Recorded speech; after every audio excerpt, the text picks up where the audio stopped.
Hello everyone and welcome to the Endgame of the day for the third day of the Chessable Masters by Chess24. Today for the Endgame of the day, I chose an endgame between Magnus and Pentala Krishna. I did leave the result up there as a draw. Sometimes in the comments people say, maybe it's nice if we don't know the result. The thing is, the result is not really the important thing here because this could have gone either way a few times in terms of how the position looks. So I think it's actually fascinating to look at even knowing the result because the result is possibly not what should have happened. So we have here a rook ending. Both sides have 3 pawns, so it is equal in terms of material. But we have a position where the black king has already entered the white camp here on f3. However, the pawn on f2 for now is very well secured by the rook on d2. And on the other side, white has a passed pawn on c4 that is supported quite well by the king on c3. And black does have a passed pawn of their own on the a file. However, that pawn is not really supported by either of their piece. So that pawn for now is not looking too threatening. So who's trying to win here and who's trying to draw? Well, it's actually a tough question. And if you go through this game, it actually looks like both sides are kind of trying to win. So I think the objective evaluation of this position is that it is equal. However, there are many very interesting details that we're going to go through. So Magnus plays king to b4. And I think this is a move that indicates that he is trying to improve his position and win. If white wanted to make a draw here, he could probably do so in more simple ways than by bringing the king up. So, for example, by playing a move like rook d6 that would eventually force some trade of pawns. So he plays king to b4.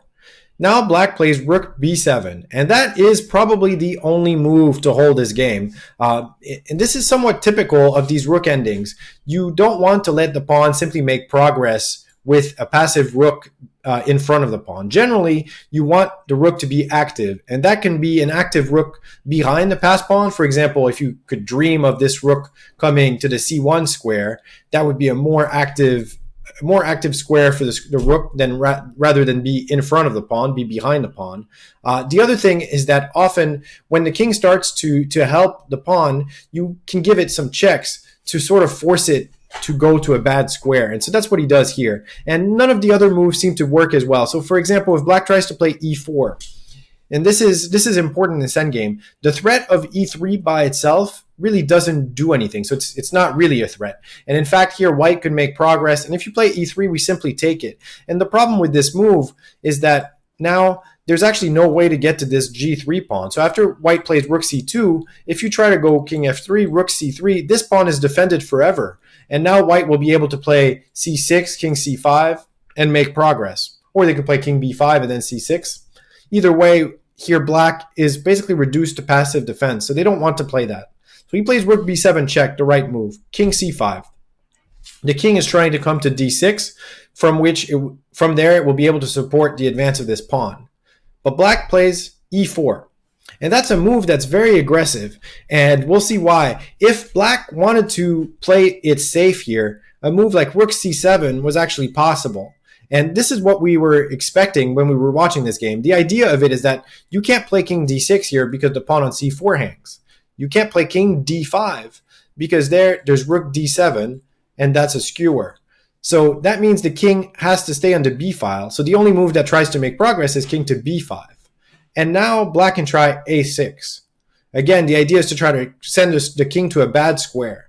And if you go king b6, then rook takes c4, and suddenly black is doing very well. So the king has to stay on this pawn, play king b4. And we have an interesting situation here. Black can try to do this merry-go-round again, rook b7, but white can still try with king a5. And after rook c7, if white doesn't want to make a draw, they can play rook c2, defending the pawn. This one is still defended. And I'm not sure the evaluation of this position, and because it does seem like if black plays rook c6, that's the worst square for the rook. It's very passive here. So it does seem like here maybe white would be able to try. So I actually really like what Hare Krishna did here with the move e4. But the idea of it is pretty deep, and it's easy to miss this. He wants, after king d6, which is the natural move for white, and that's what Magnus plays. Look at this idea, a beautiful idea, rook h7. So the rook is coming to attack the f2 pawn. Now, attacking it from h2 is actually very important versus, say, coming to f1 to attack it. Because what it does is it not only creates the threat of rook takes f2, but it also creates the threat of playing e3. And then after e3, the rook on h2 eyes the rook on d2, which wins a really key tempo. So e3 becomes a real big threat. So white plays c5. At this point, it's a race, so we got to move forward. Rook h2. Now Magnus finds a great move, and he played it really, really fast. So I was very impressed, because to me that was not obvious at all. But if you play the most natural c6 here, after e3, black is actually completely winning. We can't get the position that we're going to get in the game. So for example, if rook d3, pawn takes e3 doesn't work because rook takes d2 is check. What else? c7 is not good. We take the rook and we make a queen. Not a lot of options here. So rook d3, then we play king takes f2, and this pawn is just, again, super fast, and black has won a pawn. So all the pawn endings now, if we play like c7, rook h8, black is going to win any of these pawn endings that result from, both sides giving their rook up for a pawn. So, but Magnus plays rook d5, and that's a very good move, because now black can't win a tempo by playing e3.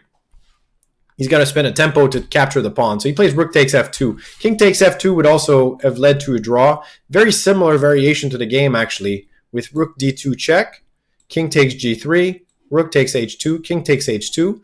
Now, you can learn to calculate these, by the way, right? The pawn is here, the pawn is here. They each make progress. So in your mind, try to think of, we're going to get this position, right? So you can easily visualize it without calculating too much. So now c6, e3, c7, e2, c8, e1, queen.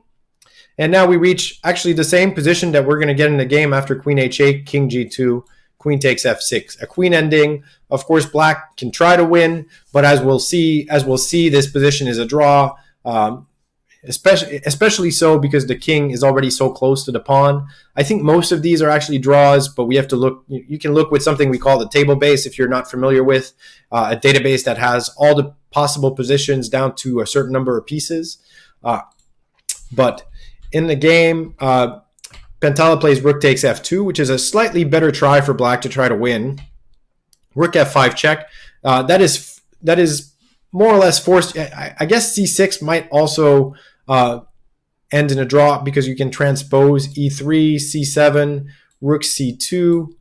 Yeah, so it's a similar. We get these. It's kind of amazing that in this endgame we get this similar type of positions in a few different ways. And this one should be a draw also with the king close. We get the same kind of queen ending. So, but in the game they play rook f5, king g3, rook takes f2, king f2. Now the pawns move forward. And we get this queen ending. And because the white king is so close to the a pawn, they don't have to worry about pawn endings. And because of that, they're able to play more comfortably checks and bring the king closer. And there's never really a problem with trading queens. If the king was, say, on h7 or h8, for example, outside of the square of the pawn here, what we call the square, from where the king can catch the pawn if it's a pawn ending. Because of that, it's fairly easy for white to draw. So the game continues here with queen d4. So Magnus is not afraid of the queen trade because the king is inside what we call the box here. Queen b3, queen c4. And he brings the king closer, again, inside that box. Now he's threatening queen to c2 check. And there's not really going to be a way to make progress here. He plays queen c2. And yeah, this is just a draw because we could also trade queens here and capture the pawn.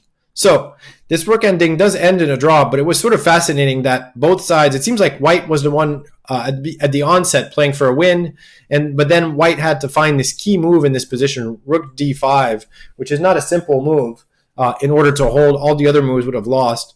And I thought that this resource with rook to h7, coming to h2, was a beautiful plan by Hare Krishna that not only made it equal, but actually kind of put the onus on white to find the right way to hold the draw.